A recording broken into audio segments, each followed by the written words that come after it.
It's one of the most frustrating, confusing, and honestly painful experience a guy can go through. You meet a girl, she's funny, she's beautiful, and you instantly feel a spark. You start talking to her, you try your absolute best to do everything right, you text her back, you listen to her stories, and you make it obvious that you're interested. But no matter what you do, you hit an invisible wall. The replies get shorter, the energy drops, and eventually, she just drifts away, leaving you wondering, what did I do wrong? Why don't girls like me back? A lot of guys handle this rejection by getting angry or bitter or blaming modern dating standards, but the truth is much simpler and a lot harder to swallow. There are specific hidden mistakes that look completely invisible to you, but are an immediate red flag to the girl you're trying to impress. Today, we're gonna break down the psychological reasons why girls lose interest, the subtle behaviors that are secretly pushing them away, and the one major mindset shift that will completely change how you view dating forever. The first and most common reason girls don't like you back is something called the nice guy paradox.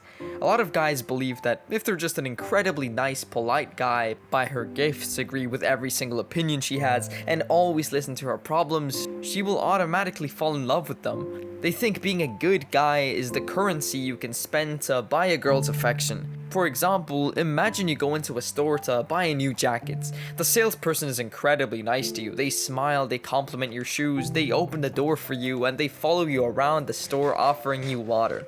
Does their kindness mean you're now obligated to buy a jacket you don't even like? No, you appreciate the politeness, but you still aren't buying the jacket. Kindness and respect are not a strategy to get a girlfriend. They're just the bare minimum baseline of being a decent human being.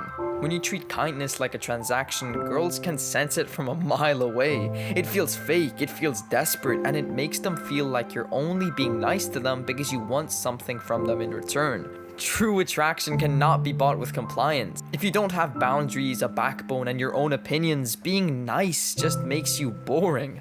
One of the most important rules of human psychology is that desperation is loud, but confidence is quiet. When you like a girl a lot, it's very easy to let your excitement turn into anxiety. You start overthinking every text message. If she doesn't reply in 2 hours, you send a double text. You constantly look at her social media to see if she's online. You drop your own hobbies, your friends, and your plans the absolute second she says she's free to hang out. Think about it like this. Imagine you're walking down the street. A street vendor runs up to you. He grabs your arm, shoves a watch in your face, and starts begging you to buy it. He lowers the price. He says he desperately needs the money and he won't leave you alone. What do? You instinctively push him away and walk faster, because his desperation makes you think that the watch is probably broken or worthless. When you treat a girl like she's the center of your universe before you've even been on a real date, you're doing the exact same thing. You're showing her that your time, your attention, and your life have very little value because you're willing to give them up instantly to anyone who smiles at you. Girls are naturally attracted to men who have a life of their own, men who are selective, busy, and focused. If you're constantly available, you remove all the mystery and excitement from the connection. Another massive mistake guys make is putting a girl on a pedestal before you even get to know their character. Because she's attractive, you assume she's perfect. You start imagining a whole future with her, you overlook her red flags, and you treat her like a prize that you aren't really worthy of. Imagine this scenario. You get a chance to meet your absolute favorite celebrity or professional athlete. When you stand in front of them, you're gonna be shaking, stuttering, apologizing for taking up their time and telling them how much better they are than everyone else. How does that celebrity feel? They probably feel uncomfortable. They can't have a normal, relaxed conversation with you because you aren't treating them like a real person. You're treating them like an object of worship. When you put a girl on a pedestal, she has no choice but to look down on you. It is impossible to build mutual respect and attraction when one person is looking up from the floor. She doesn't want a fan, she wants a partner. She wants a man who sees her as a real human being with flaws, mistakes, and bad days, and who has enough self-respect to stand on equal ground with her. Now let's talk about something deeply hardwired into female attraction: direction and purpose. Girls are instinctively drawn to men who are moving forward in life. It doesn't mean you need to be a millionaire or have everything figured out right now, but you do need to be driving the car of your own life with some sense of purpose. Here's an example I can just quickly think of. Imagine two guys.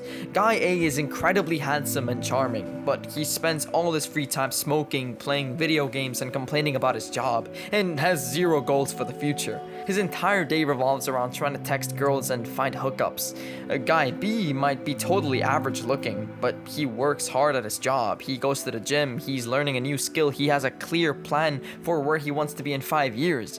Initially, Guy A might get some attention because of his looks, but long term, Guy B will most likely win because energy is contagious. A man who has a vision for his life radiates stability and competence. If a girl looks at your life and realizes that your only hobby is chasing her, she will quickly realize that you have nothing else going on, and a man with nothing going on is simply not attractive. Now, let's be completely honest, looks do matter. Anyone who tells you that appearance doesn't matter at all is lying to you. Your looks, your hygiene, and how you present yourself are the first things a girl sees. It's your foot in the door. If you don't care of your body, your grooming, or your clothes, you're making the game 10 times harder for yourself right off the gates. But here's the catch. Looks are only the hook. They are not the anchor. Think of it like a movie trailer. A flashy, exciting trailer can easily get you to buy a ticket and sit down at the theater. But if the actual movie has a terrible plot, boring dialogue, and no substance, you're gonna walk out halfway through feeling completely disappointed. It's the exact same thing in dating. Good looks might get a girl to notice you or reply to your first message. But if you have zero substance, zero ambition, and a desperate personality, that initial attraction will vanish in a heartbeat. You should absolutely take pride in your appearance and maximize how you look, but remember that a good cover can never save a bad book. Build the look, but more importantly, build the man that's underneath it. So what's the actual solution to all of this? How do you fix your mindset when a girl really doesn't like you back? You stop chasing. Completely. If a girl has made it clear through her actions or her slow text that she doesn't like you, the absolute worst thing you can do is try harder. You cannot convince, argue, or beg someone into liking you. If they don't see your value, that is their choice and you have to respect it. But more importantly, you have to respect yourself. Why are you spending your limited time, your mental energy, and your emotional focus trying to chase someone who treats you like an option? Why are you begging for a seat at a table where you aren't even welcome? When a girl ghosts you or rejects you, view it as a loud, clear sign from God telling you to turn around and look at yourself. Take all that energy we're about to spend overthinking of her messages and pour it directly into your life. Spend that time in the gym, spend the energy building a business, studying or learning discipline and fixing your own flaws. Stop hunting for butterflies. Instead, focus all your energy into building a beautiful garden, and the butterflies will naturally come to you. And even if they don't, you're still left with a magnificent garden. Shift your focus from finding the right girl to becoming the right man. I'll see you in the next one.